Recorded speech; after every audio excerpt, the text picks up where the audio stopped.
Ladies and gentlemen, this is the Big Jiu-Jitsu Show, a member of the Pod Bros Network. Go to podbros.com and check out some of the other shows they have there. Really good shows if you're interested in more than just Brazilian Jiu-Jitsu and MMA.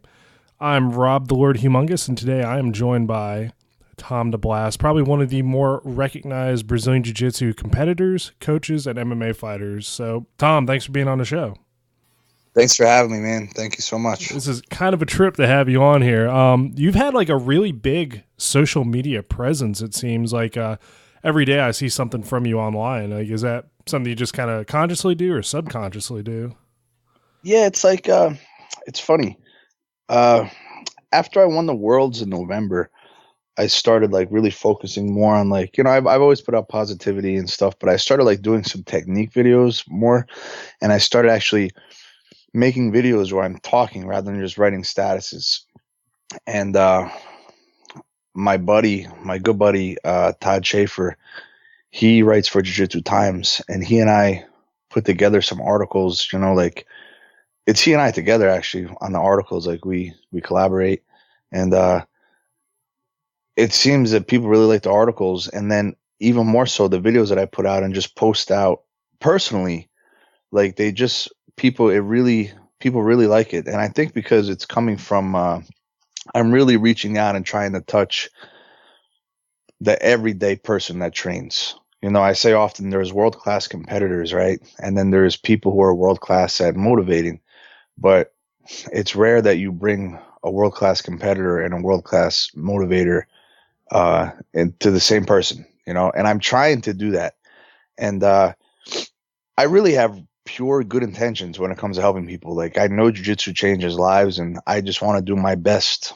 Like yesterday, someone commented on a post on a video that I made, and I screenshotted his comment, and I posted it as a picture, and he got like 400 or something likes, and he's just a white belt, middle-aged guy that's training. He wasn't expecting that. But I got love for everybody, man. Like, I find inspiration in your everyday hardworking jiu-jitsu practitioner, your blue belts, your purple belts. And I think people appreciate that, and I don't hide any techniques, like my thing is no such thing as hiding techniques anymore. Like, be so good that you don't have to hide nothing. If I can't do it on somebody that knows what I'm going to do, I'm not good enough to get it, So I think lately things have just went a little viral, and people are kind of looking to me more and more for inspiration, which I welcome that. Anybody I could help, man, I'm all about it.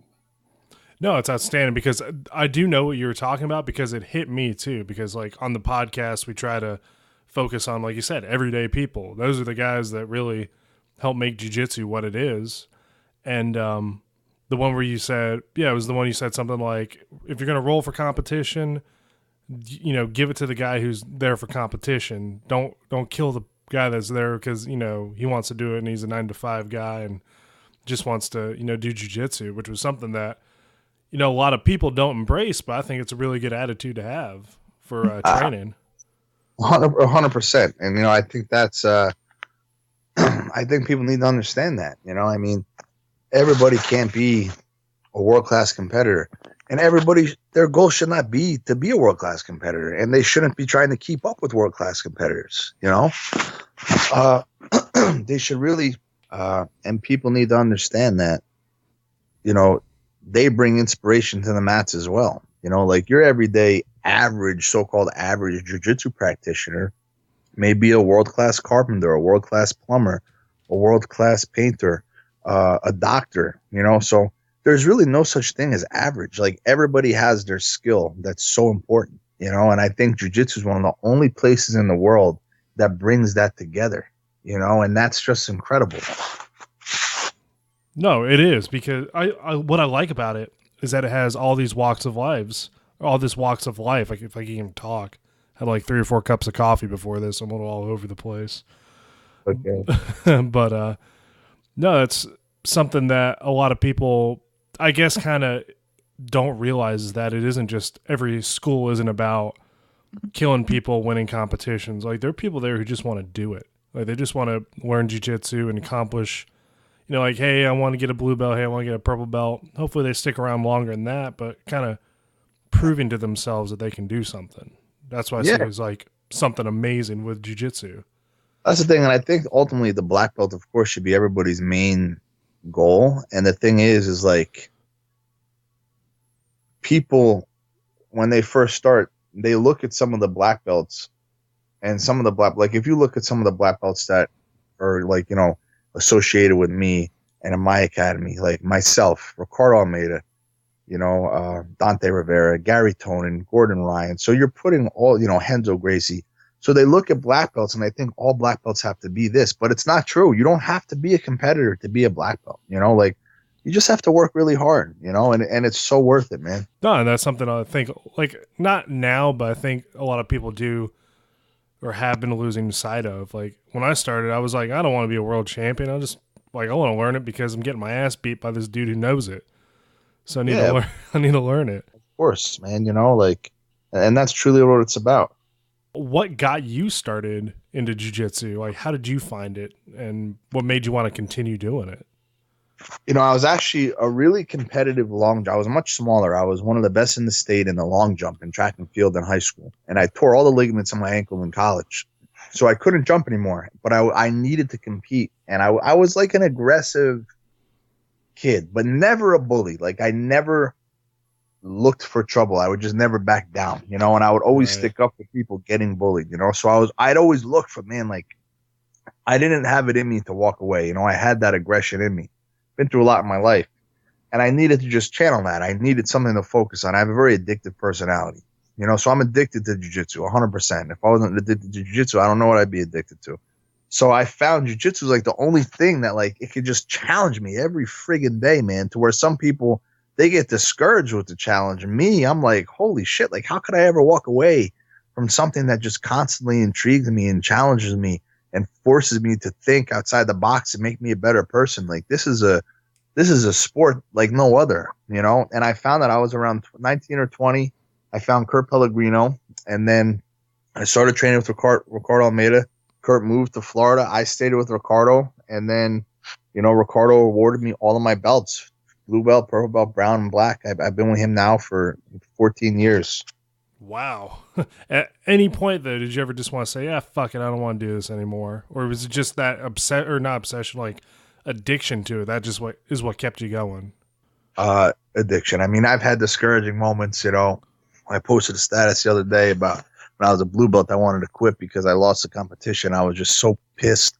And I just, I looked at myself in the mirror. I'm like, man, like this isn't me. I'm not a quitter, So I just always found something that I needed in jiu-jitsu, whether it be stress relief some days, whether some months were just, I wanted to focus on my exercise. Some months I want to focus on being a competitor. It's like there's a million things in one that I was always able to find, So maybe some months I just didn't feel like being a competitor. Then I focus on just relieving stress. Maybe some months I wasn't stressed, then I focus on my exercise.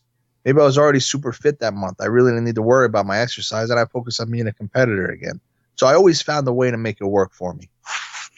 So taking that jiu-jitsu, like you said, the month-to-month kind of focus, what made you go into MMA? Was it just that competition that you loved doing, or you wanted to see how your jiu-jitsu fared in a professional MMA environment? Teacher did it. Like for me, if I'm young enough to do it and I was able and talented enough to do it, I better damn well do it, So it's not something I ever really loved, to be quite honest. I never really loved MMA, but it was just important that I sacrificed and did it and showed that I was willing to put it on the line and better myself as a human being. And I learned so much. Like, sure, I stepped away from jiu-jitsu competition for 5 years and now I'm back. But you know what? I don't know if I think it made me better. Like I learned so much through that sacrifice and being uncomfortable in MMA. And like, there's nothing comfortable about MMA, man. Like nothing at all, through the training, through the competition itself, the fights, whatever it may be. And I just learned a ton, and it just made me a better person. And that's why I got into it, because I really had to. So that, and like you said, the uncomfortableness is what helps improve your jiu-jitsu. So you feel like, is it like a different pressure? I've never been in an MMA competition or a fight, but is the same pressure, is it different because now the guy's punching you as instead of like neon bellying you, so it helps you cope with it? Or was it just all together just uncomfortable in general? everything. It's just a different animal. You know, like you lose a jiu-jitsu competition, you know, you finish up, you go eat some acai with your family, and you talk about the things you could have done to be better. You lose an MMA fight, you get that ass beat. You know, so it's like just knowing what you're about to walk into is just very, very stressful. The fight itself is exhausting. You know, getting punched in your face, you feel it. You're sore every day because every day is a fight. It's just it's everything that jiu-jitsu is not. You know, like so it's like I don't miss it at all. But it helped you in the long run, though, which is good. Absolutely. Absolutely. So you're from New Jersey, born and raised, or moved there? Yeah, born and raised in New Jersey, man. Bayville, New Jersey. Then I moved to Fork River when I opened my academy. Nice. What made you move to that part to open up the academy? Just familiarity, or needed a good jiu-jitsu place? In Fork River when I opened it, so I was like, you know, let me go somewhere where there's no schools and just, you know, put my flag down, and it worked out for me. Nice. So, what do you think the best part of New Jersey is besides the jiu-jitsu out there now? I don't know. I guess the shore, right? I guess the shore. I mean, I don't really like the New Jersey attitude. You know, I think a lot of people are, you know, a little moody sometimes, and I'm not. That's really not my style. I'd rather people be nice. So whenever I go to other parts of the country, I find people are genuinely a little nicer. Right. A little nicer. I'm sorry, and I don't know. I'm just used to New Jersey. You know, I mean, I guess the season change. As much as I hate the cold, I'm not sure if I would just get bored of like it makes you appreciate. You know, so when the summer comes along, and the spring comes along, you appreciate that so much because you just froze your ass off in the winter. So it's like, you know, I like New Jersey because I've been here my whole life. You know what I mean? Yeah. But sure, there's a lot of things that can make it better. But it's home, and like you always want to go back home. I mean, like for me, that's one of the toughest parts right now. I'm out in Germany right now, and home for me is North Carolina. And, you know, I got like another 2.5 years before I can even look at going back. But that's a big change, man. That's a big change. It is, and it's fun and it's interesting because, you know, jiu-jitsu out here is kind of, you know, it's picking up in Europe, but it's not on the level as it is in the States or, you know, in Asia or even in, well, obviously Brazil, but still like I want to be home at times, you know. No, I hear that, man, 100%. So after tournament's over, right? You already talked about getting an acai bowl. Where's the best place to eat? In New Jersey? Yeah. Guess everywhere, bro. I'm just, I like food, man. You know, I don't discriminate. It depends what you're in a mood for. I just eat a lot of food. I have a guy who I work with meal plans to go. He makes like pre-made meals that are really awesome that make my life much, much easier. And, you know, I eat them a lot and, I just eat everything. I mean, if you're training a lot too, I imagine that wouldn't be too much of a problem.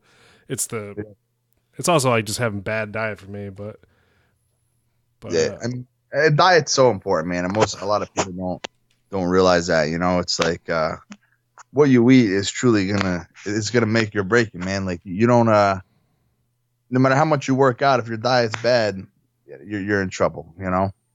Yeah, and I feel like shit too. If like, you know, if you eat particularly bad one day and try to roll, like my rolling goes to shit if I eat really bad. You know, I'm to a point now where I've been doing this so long, like I just know where my weight gets a little too heavy to where I don't feel good. But whatever I eat, for the most part, really doesn't affect my training. I try to clean it up before I compete. But, you know, I'm not strict with my diet. You know, I mean, I think that shows I'm a bigger guy. I'm not like a small shredded little guy, you know, but it's my body type. I feel strong. I can roll for 2 hours straight. You know, it's like I do a lot of body weight exercises. That helps me a lot, you know? So, I find as long as my midsection doesn't get too big, I'm okay. You know, like usually when I eat too much, the weight proportion's pretty evenly. So I'm lucky about that. Yeah. It's like, for me, it goes straight to my stomach. My inverted roll or my inverted guard turns, you know, just garbage because my stomach's getting in the way too. But yeah, that's a pain in the butt. Yeah, I don't know. If I lose the weight, then I got to change the name of the podcast. I have to be like the Medium Jiu-Jitsu show or some shit like that. There you go. That's funny. So, I know you had the last couple matches in Bellator. Like you said, you don't miss MMA at all. No plans to go back to it at all. No, never, ever. Like not even a thought. I haven't even boxed since like over a year. You know, since I decided I wasn't fighting anymore, I haven't sparred one time. Well, it's not too bad. No, it's not bad at all. It's actually good. So are you trying to focus more on students now, like you said, and trying to put yourself out there, be that inspiring figure, or still trying to balance out competition as well? I think, of course, yeah, I'm definitely going to compete. I'm going to compete in the bigger tournaments, you know, like, of course, Abu Dhabi, maybe the Worlds again, like the Pan Am's, not sure. You know, but I mean, I probably 3 times a year I'll compete, you know, at the most tour. Like I've competed so much over the last decade, you know, it's like, but I mean, yeah, I'm definitely going to slow it down and just focus more and more on the bigger tournaments and focus on my school. You know, I'm doing a lot of seminars this year that I'm setting up, you know, and I like it. It's really a lot of fun. Yeah, and that class that picture you showed of you walking on the mats with your class, like you've got some pretty big classes going on. Yeah, that was actually a seminar promotion, so it was much bigger. But yeah, I do have some big classes, man. Absolutely. Do you find it difficult to teach in those big classes, like trying to give that individual attention, or do you just make sure you try to reach out and have some sort of connection with each student as the class goes on? Yeah, I mean, I know my students, man. I do a very good job at, you know, balancing a lot of things in my life, and it's actually not too hard at all. I mean, I feel I have a personal connection to basically every single person who walks through my door, and I make myself available. And you know, I have other instructors there. I have Jen Allen. She really helps with the women. Anthony Atari, Craig Izzo, Kyle Krieger, Scott Trout. I got some guys that are just like that really help me out and just do you know, great things for the school, even if I'm not there. You know what I mean? So it's like we're running, we're moving, and everything's good. So one of probably your most well-known student, Gary Tonon, is getting ready for a pretty big match right now with Paul Harris, is he not? Yeah, he is, absolutely. Oh, man, I'm actually pretty excited to see that. I'm hoping Gary kind of just holds on to his foot a little longer than he needs to, you know? Just how's he feeling getting ready to get into this? Gary's Gary, you know, he's always confident, you know, he's always training. He doesn't have to change too much as far as training intensity, you know, but they change up game plans and such. But should be training this week, actually. You know, he's in the city often, every day basically he's in the city with John Danaher and those guys. But he has some big freaks down by my school, you know, me, Carlos Solis, that are going to be ripping on his feet a little bit to help get him ready. So he's doing good. He's always good, man. It's good to hear. Yeah, as soon as they announced it, I'm like, oh, please, for the love of God, let Gary just hold on to this dude's leg for a little longer than he needs to let him kind of panic a bit. Yeah, I just want him to win, man. You know, however it be, I just want him to win. And are you going to just try to stick with one academy, or are you thinking about trying to expand the Tom Deblass empire and going out and opening up? I've had some people reach out that, you know, want to be affiliates, and, you know, I'm interested in it for sure. I'd like to open more schools, but like I have to have the manpower to do it. Like I'm not going to do anything half-assed. You know, I'm going to make sure when I do it, it's going to be successful. So at this point, like I can't open an academy within like the next 6 months or anything, just because we're not prepared to do so. So going into anything unprepared for me is just silly. You know, I don't like to walk into something with, you know, already like kind of failing. And that's what I think going into anything unprepared is. I want to do my best. So when I do it, if it fails, it's just, you know, I didn't like to say fail. You know, I can't even comprehend that. So not ready quite yet, but eventually I think we will be for sure. Hey. I don't think I mentioned my instructor, Kyle Krieger. He's also awesome. I don't know if I said him or not, but he's amazing. He's like 21. Like he's just like an amazing kid, man. I love that kid so much. No, you did mention him a little bit talking about with Gary training, but you know, it's, you know, a lot of people, I feel like there's a kind of like a feeling like they have to expand real quick. Like you said, like nobody's trying to focus on themselves or trying to, keep up with other people. So, I mean, that's really encouraging to hear that you just want to, like, you're not trying to go in half-assed, like you said. Oh, no, absolutely not. Yeah, and that's, like I said, a lot of things you see are people trying to rush it, and then it fails. Like, there's some companies out there that aren't there anymore because they tried to really throw the money down hard, half-ass it, and now they're gone. Yeah, that's for sure, man. And sad to see, It is. So before we start wrapping up this interview, Tom, could you share with us probably one of your more entertaining jiu-jitsu stories? Oh gosh. In what way? I mean, every day is entertaining. I mean, there's some things I can't even say. I mean, there's just so many amazing moments. I mean, I guess the funny one or entertaining one that I'll use is the one that people have heard before, and I'll get my side. Okay. Usually, when Gary was like 15, he was training, and he was very reluctant to listen. Kind of all over the place, and I was much different. I was younger. I was like 24. And I showed a triangle escape, and he's like, "Well, I don't think you should do it that way." He's a white belt. I'm like, "Oh, you little prick! You don't think you should do it that way? Okay, come show me how you should do it." So we trained, and I just like trained with him like rough as hell, man. And it ended up being like an hour straight. And I kicked his ass, Yeah. And he didn't quit one time. I tapped him, but he never once asked to stop. And